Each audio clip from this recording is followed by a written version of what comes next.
मेरा नाम है हरिया, मैं काम करता हूँ बहुत बढ़िया, खाता हूँ खाना और रोज गाता हूँ गाना। अरे यार, आज तो बहुत देर हो गई। इस खतरनाक जंगल को देखकर तो मेरे हाथ पैर ठंडे हो गए हैं।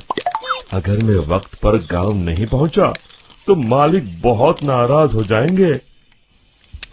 तभी हरिया को एक आवाज सुनाई देती है। सुनिए हरु जी। अरे, ये आवाज किसने दी? तभी हरिया को सामने कुछ दूर एक औरत खड़ी दिखाई देती है। अरे भाई, ये औरत अकेली इतनी रात को इस जंगल में क्या कर रही है? चलकर पूछना पड़ेगा। फिर हरिया अपनी बैलगाड़ी उस औरत के सामने लाकर रोक देता है और उससे पूछता है। अरे सुनिए, आप इतनी रात को इस खतरनाक जंगल में अकेली क्या कर रही हैं? तभी वो औरत मीठी आवाज में कहती है, अरे हरु जी, आप आ गए। मैं कब से आपका इंतजार कर रही थी। वैसे तो यहाँ से काफी लोग गुजर चुके हैं, लेकिन मैं खास आपका इंतजार कर रही थी। अच्छा, तुम सच कह रही हो? मुझे तो यकीन नहीं हो रहा है। वो क्या है ना, आज तक किसी ने मुझसे इतने प्यार से बात नहीं की। हाँ हाँ हरु जी, मैं सच कह रही हूँ। अब देर मत करिए और जल्दी से मुझे मेरे घर तक छोड़ दीजिए।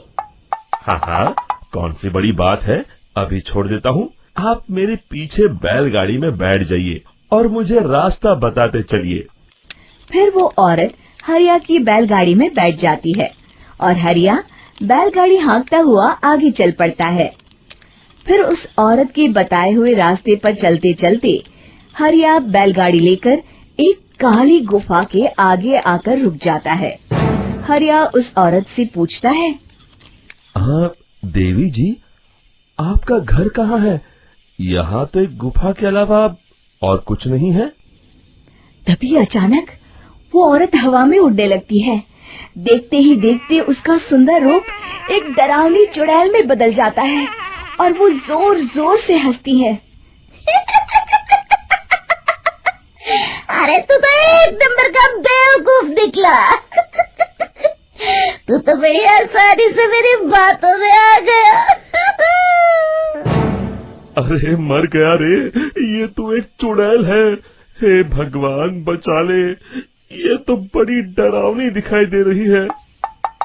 और फिर अगले ही पल हरिया की बैलगाड़ी में रखा सारा सामान हवा में उड़ता हुआ उस काली गुफा के अंदर चला जाता है और वो चुड़ैल भी उस गुफा के अंदर जाकर कहीं गायब हो जाती है। हरिया ये नजारा देख बुरी तरह घबरा और परेशान हो जाता है। अरे, ये चुड़ैल तो मेरा सारा सामान लेकर गुफा में गायब हो गई। अब क्या होगा? अगर मैं गांव खाली हाथ गया तो मालिक मेरी अच्छी खबर लेंगे। मेरी इस बात का कोई यकीन भी नहीं करेगा। फिर आखिर वही हुआ।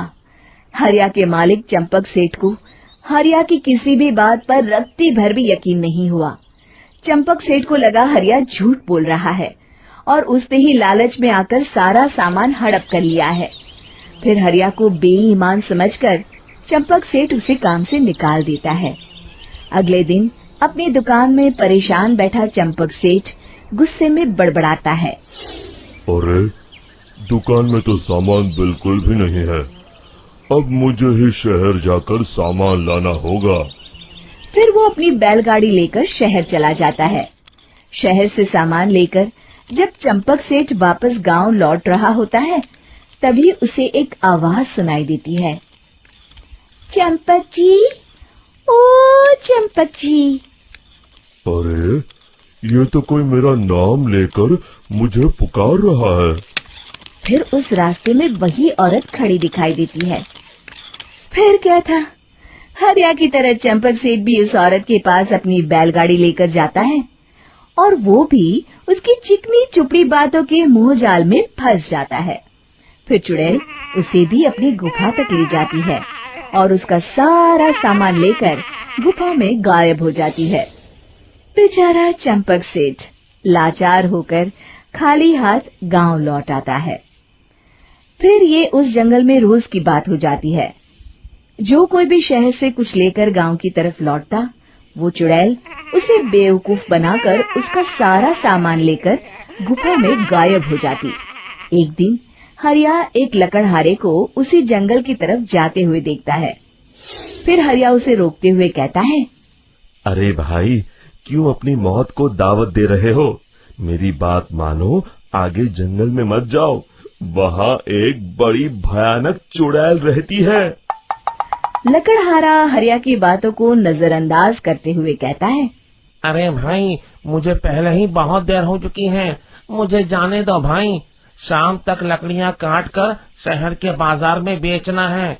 तुम अपनी ये कहानी किसी फुर्सत में बैठे इंसान को सुनाओ, मैं तो चला। इतना कहकर लकड़हारा वहाँ से आगे जंगल की तरफ चला जाता है। फिर अगले दिन गांव के मुखिया के घर के बाहर बहुत सारे लोग जमा हो जाते हैं। तभी हाथ में कुल्हाड़ी लिए खड़ा लकड़हारा कहता है, अरे मुखिया जी, अब आप ही हमें बचाइए उस जंगल वाली चुड़ैल से। हमारा सारा काम तो शहर से ही होता है।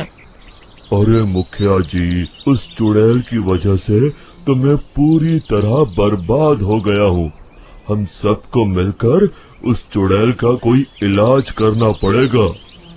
तभी भीड़ में खड़ा वीरा कहता है, आप लोग चिंता मत करिए, कल से वो चुड़ैल किसी को नहीं लूट पाएगी। मेरे पास एक बहुत अच्छी तरकीब है।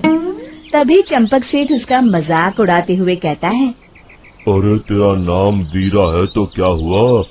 तूने अभी उस चुड़ैल को देखा नहीं है? जाकर अपना काम कर, बड़ा आया। तब मुखिया जी कहते हैं, नहीं चंपक सेठ, मुझे लगता है हमें इस लड़के को एक मौका देना चाहिए। फिर सभी गांव वाले मुखिया जी की बातों से सहमत हो जाते हैं और वीरा शाम को एक बैलगाड़ी में कुछ सामान लादकर उस जंगल की ओर चल देता है। वीरा, ओ वीरा, कहाँ जा रहा है? तभी वीरा मुड़ के देखता है, वही चुड़ैल एक औरत के रूप में खड़ी है। अरे बहन जी, मैं आपको ही ढूंढ रहा था। देखिए, मैं आपके लिए क्या लाया हूँ। हैं? अरे वाह, तो खुद मेरे लिए इतना सामान लाया है। तू ही अकेला गांव में समझदार है। जरा देखो, मैं भी खोल के, बड़े भूख लगी है। जैसे ही चुड़ैल उस सामान पर से कपड़ा हटाती है, एक भगवान शिव की तेज रोशनी उसके अंदर मूर्ति से निकलती है और चुड़ैल अपने असली रूप में आकर जलने लगती है। अरे मैं जल रही हूँ, बचाओ! बचाओ! ओम नमः शिवाय, मर गई मैं! देखते ही देखते वो चुड़ैल राख के साथ उड़ जाती है और सभी गांव वाले भी वहां आ जाते हैं। शिक्षा बुराई पे सदा अच्छाई की ही जीत होती है। मेरा नाम है हरिया, मैं काम करता हूँ बहुत बढ़िया, खाता हूँ खाना और रोज गाता हूँ गाना। अरे यार, आज तो बहुत देर हो गई। इस खतरनाक जंगल को देखकर तो मेरे हाथ पैर ठंडे हो गए हैं। अगर मैं वक्त पर गांव नहीं पहुंचा तो मालिक बहुत नाराज हो जाएंगे। तभी हरिया को एक आवाज सुनाई देती है। सुनिए हरु जी। अरे, ये आवाज किसने दी? तभी हरिया को सामने कुछ दूर एक औरत खड़ी दिखाई देती है। अरे भाई, ये औरत अकेली इतनी रात को इस जंगल में क्या कर रही है? चलकर पूछना पड़ेगा। फिर हरिया अपनी बैलगाड़ी उस औरत के सामने लाकर रोक देता है और उससे पूछता है, अरे सुनिए, आप इतनी रात को इस खतरनाक जंगल में अकेली क्या कर रही हैं? तभी वो औरत मीठी आवाज में कहती है, अरे हरु जी, आप आ गए। मैं कब से आपका इंतजार कर रही थी। वैसे तो यहाँ से काफी लोग गुजर चुके हैं, लेकिन मैं खास आपका इंतजार कर रही थी। अच्छा, तुम सच कह रही हो? मुझे तो यकीन नहीं हो रहा है। वो क्या है ना, आज तक किसी ने मुझसे इतने प्यार से बात नहीं की। हाँ हाँ अरु जी, मैं सच कह रही हूँ। अब देर मत करिए और जल्दी से मुझे मेरे घर तक छोड़ दीजिए। हाँ हाँ, कौन सी बड़ी बात है, अभी छोड़ देता हूँ। आप मेरे पीछे बैलगाड़ी में बैठ जाइए और मुझे रास्ता बताते चलिए।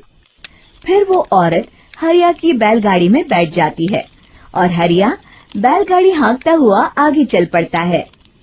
फिर उस औरत के बताए हुए रास्ते पर चलते चलते हरिया बैलगाड़ी लेकर एक काली गुफा के आगे आकर रुक जाता है।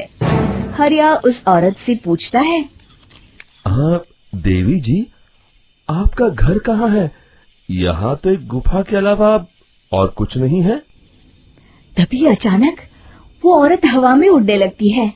देखते ही देखते उसका सुंदर रूप एक डरावनी चुड़ैल में बदल जाता है और वो जोर जोर से हंसती है। अरे तू तो एक नंबर का बेवकूफ निकला। तू तो बड़ी आसानी से मेरी बातों में आ गया।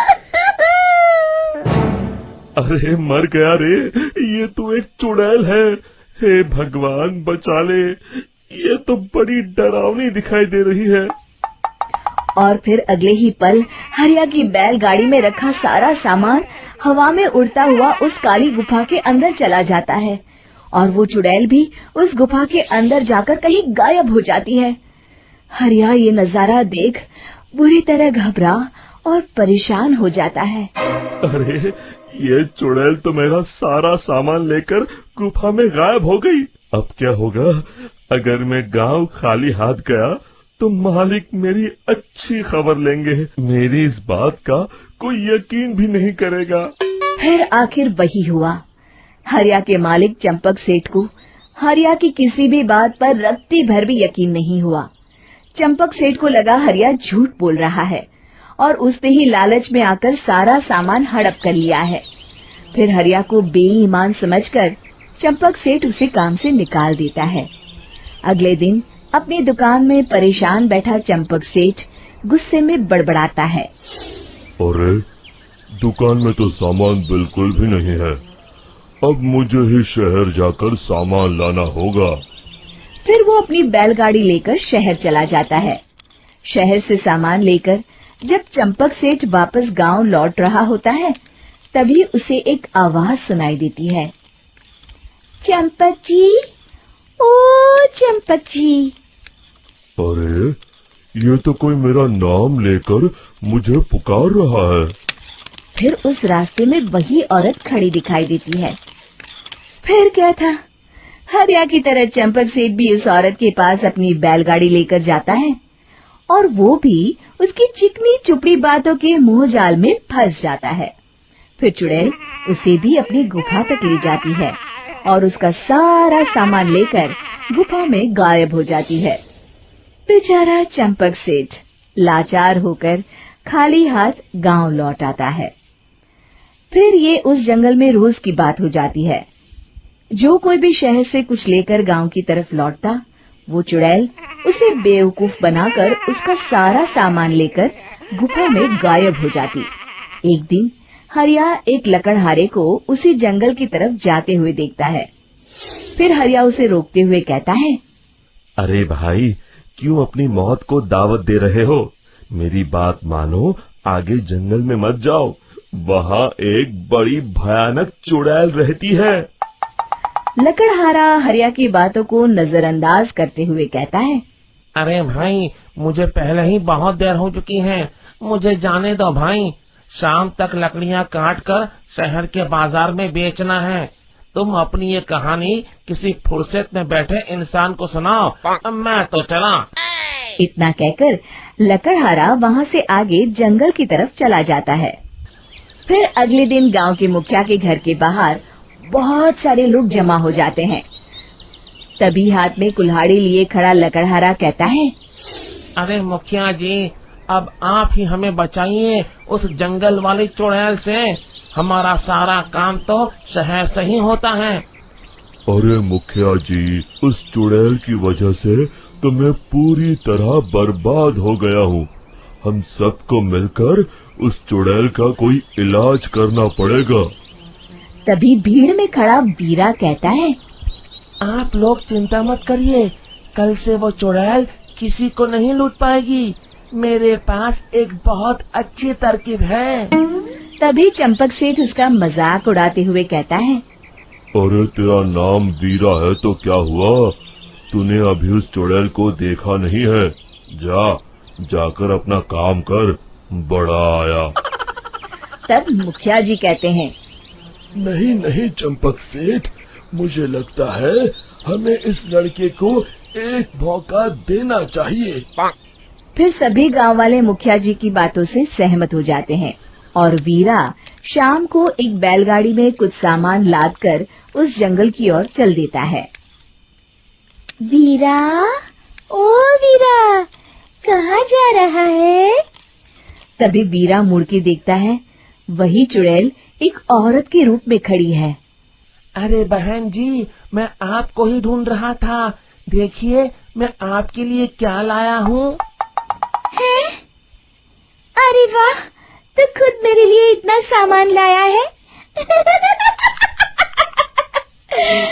तू ही अकेला गांव में समझदार है। जरा देखो, मैं भी खोल के, बड़े भूख लगी है।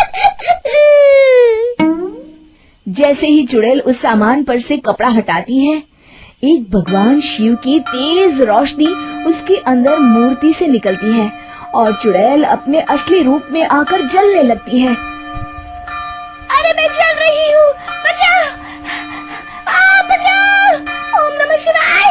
मर गई मैं! देखते ही देखते वो चुड़ैल राख के साथ उड़ जाती है और सभी गांव वाले भी वहां जाते हैं। शिक्षा बुराई पे सदा अच्छाई की ही जीत होती है।